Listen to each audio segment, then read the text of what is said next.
आज पंढरपूर नगर परिषदेमध्ये निवडणूक चिन्हावरून हा वाद निर्माण झालेला आहे। विरोधकांनी नगराध्यक्षपदासाठी वेगळे चिन्ह व नगरसेवकासाठी वेगळे चिन्ह निवडणूक अधिकाऱ्याच्या या निर्णयावर अपेक्षा घेत त्यांनी विरोध दर्शवला आणि या गोष्टीचा त्यांनी जाहीर निषेधही केला। राज्य निवडणूक आयोगाकडे आमची अधिकृत आघाडीची नोंदणी असून देखील सत्ताधारी सरकार हे निवडणूक अधिकाऱ्याच्या मार्फत आमच्यावर अन्याय करत आहे, संविधानाची पायमल्ली करत आहे असा विरोधकांनी आरोप केला आहे। नंतर विरोधकांनी निवडणूक अधिकाऱ्याच्या दालनातून बाहेर जाताना घोषणा देत निषेधाच्या घोषणा देत प्रसार माध्यमांशी संवाद साधला।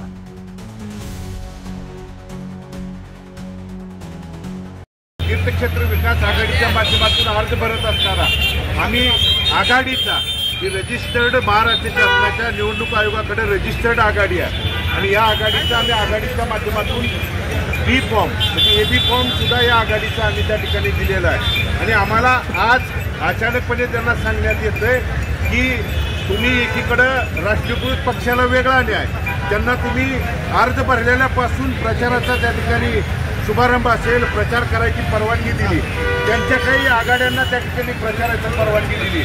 मात्र आम्हाला परवानगी मागत असताना 26 तारखेला चिन्हाचे वाटप आहे म्हणून तिकडे एकीकडे सांगितलं जातं आणि आज अचानकपणे सांगितलं जातं की वरून नियम आहे, आदेश आहे, वरून सांगितलंय म्हणून सांगितलं जातं की नगराध्यक्ष पदाला एक चिन्ह आणि नगरसेवक पदाला एक चिन्ह असा जर दुजाभाव करण्याचं काम आणि पाप त्या ठिकाणी उद्या केलं तर आम्ही निवडणूक निर्णय अधिकारी म्हणून होळकर मॅडम आणि रोकडे साहेबांना विनंती करायला आलो होतो, परंतु त्यांना वरचा सरकारचा पालकमंत्र्यांच्या आणि वरच्या लोकांचा दबाव आहे। दबावाला जर बळी पडून या निवडणूक निर्णय अधिकाऱ्यांनी आमच्यावर अन्याय अत्याचार करण्याचं काम सरकारचं आहे आणि लोकशाही पायमल्ली म्हणजे उद्या संविधान दिन आहे। संविधान त्या महामानव डॉक्टर बाबासाहेब आंबेडकरांनी संविधान दिलं आणि संविधानाच्या माध्यमातून लोकशाही रुजवण्याचं, लोकशाही वाढवण्याचं आणि घराघरापर्यंत लोकशाही पाठवण्याची भूमिका ज्या बाबासाहेबांनी दिली की उद्या संविधान दिन आहे। मात्र जर उद्या त्यांनी त्या संविधानाची पायमल्ली करण्याचं काम इथं केलं